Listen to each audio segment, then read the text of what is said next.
I want to show a really cool standing arm lock that comes from Gracie Jiu-Jitsu. We're going to show different interpretations of it. It could be on the chest, could be someone grabbing your throat, could be someone grabbing your hair, could be someone pointing their finger at you. We'll start with neck.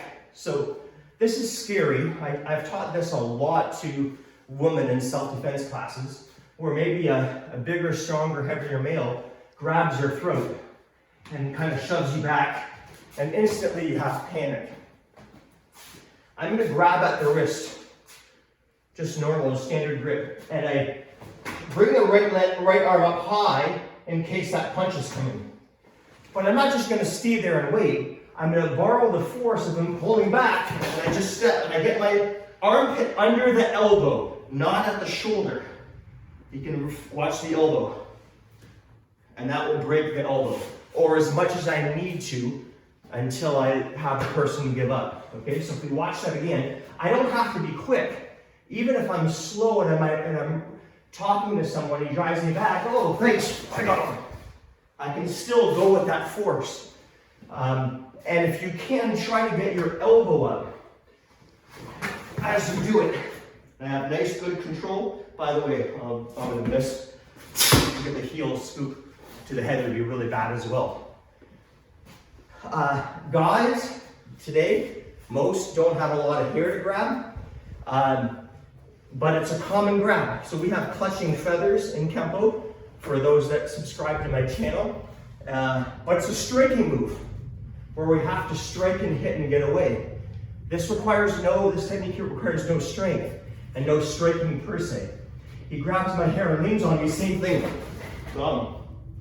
There's no, I just borrow, and even if I'm slow and he's driving me back, got him.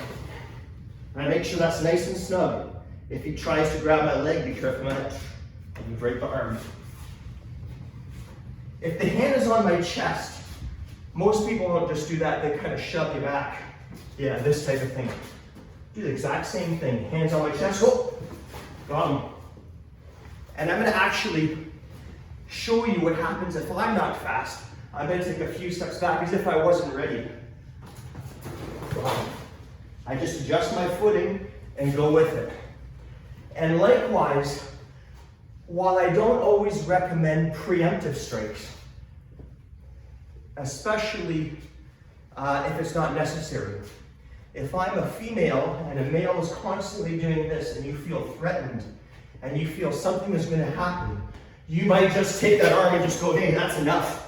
That's enough. Go ahead and grab that leg, buddy. I'll break the arm. So all I did is I had a little bit less shove, a little bit less momentum coming towards me, but I grabbed it the exact same. And I stepped back and I busted the arm. I could also, Matt tense up the finger, I could also just do this. Be careful. And the way I do that, there's actually a right way and a wrong. Matt's going to do wrong. It's not just pull down. Keep going. You hear a crack. Keep going. Keep going. Keep going. Right. It is taking a glass of water and emptying it. I'm going to put my hand here for safety. Okay, so that he grabs my finger, squeezes, goes straight down.